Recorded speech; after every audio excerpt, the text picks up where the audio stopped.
Okay, and then one more example where we go the other way, meaning what do we know, what do we not know? Let's try the other scenario. So for this one, let's consider a decreasing exponential. So let's say that caffeine, your body obviously metabolizes caffeine after you drink it.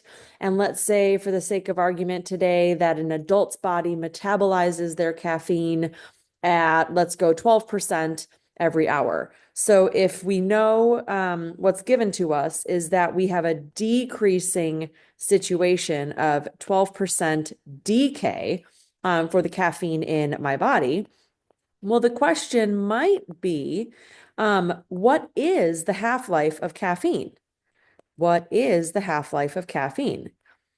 So, anytime you're asked to actually find the half-life of caffeine, let's digest what do we know versus what do we not know. So, the skeleton on our very last slide once again reminds us that the heart and soul definition of the half-life relationship is you have your 1 unit change factor raised to some unit of time. And in this case, for half-life, it always will equal 0.5. So in this problem, we're told in advance that our body metabolizes caffeine 12% every hour. Sorry, that should say each hour. Okay, so every single hour, your body removes 12% of the caffeine. So, in terms of what they're trying to tell us, 12% decay is definitely not a unit of time, but it is at least trying to communicate what the change factor for this situation is. So, if we know that it's a 12% decay, well, then the change factor for this situation will be 1 minus 0.12, also known as 0.88. So 0.88 is the 1 unit change factor. 1 unit, in this case, it's 1 hour, but it's our 1 unit change factor. So we do know the change factor. It wasn't given to us exactly in the sentence, but using what was given, we can figure out the change factor. So regardless, we know the change factor. Now, what do we not know? We do not know how long it takes for the half-life to occur. And quite frankly, that's usually what this phrase means. What is the half-life? That's usually 99.9% of the time. They're trying to ask you to find the unit of time. How long does it take? The definition of a half-life is how long it takes for the substance to be half of what it used to be. So we do not know how long it takes, but we do know the change factor is 0.88. So with everything we have so far, you could set it up like this. 0.88 is the change factor. I do not know how long it takes, but by definition of half-life, I know it's going to amount to 50% of what it used to be, or 0.5.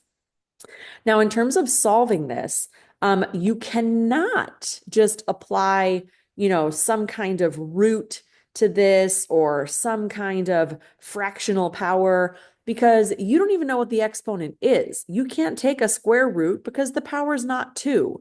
You can't take a cube root because the power is not 3. You don't know what the exponent is.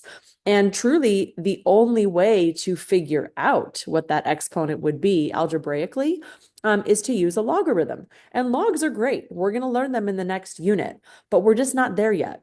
So for now, we're going to be using Desmos intersect, and that's what you'll see all throughout this lesson is the intersect method. And it's one that we've done before in this class, so I'm hoping it doesn't feel too foreign. So for Desmos intersect method, you're going to put the entire original exponential relationship into Desmos line 1, and then your desired output, notice 0.5 is on the outside, so it's an output of 0.5. Well, for that reason, in Desmos, we have to communicate that it's an output.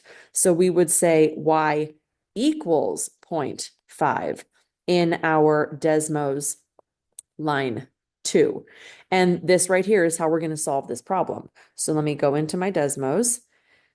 And what did we say? It was 0.88 to the power of, I'm just going to use x for Desmos purposes. And then my desired output is 0.5, so y equals 0.5. And then you can just figure out, so the red curve is the decreasing exponential function, and the y equals 0.5 is the desired half-life. So if you just touch that dot, turns out my value of x, or unit of time, is 5.42. So that's it, 5.42. So back here, I now know that the unit of time is 5.42. And again, in this context, the time has always been hours. It was an hourly decay factor, and therefore it's 5.42, hours. And that's it. So contextually, what that means is just every 5.2 or every 5.42 hours, your caffeine is cut in half. So if you had, 160 milligrams of caffeine, well, in 5.42 hours, it would be down to 80 milligrams. And in another 5.42 hours, it'd be down to 40 milligrams. And in another 5.42 hours, it'd be down to 20 milligrams. That's what a half-life means. It's simply the amount of time it takes for whatever the substance is to be half of what it used to be. So that's it. But again, just the main takeaway message here is, for now, we are using Desmos Intersect on these. So any questions at all, you know where to find us. Otherwise, have a great rest of your day. Thanks.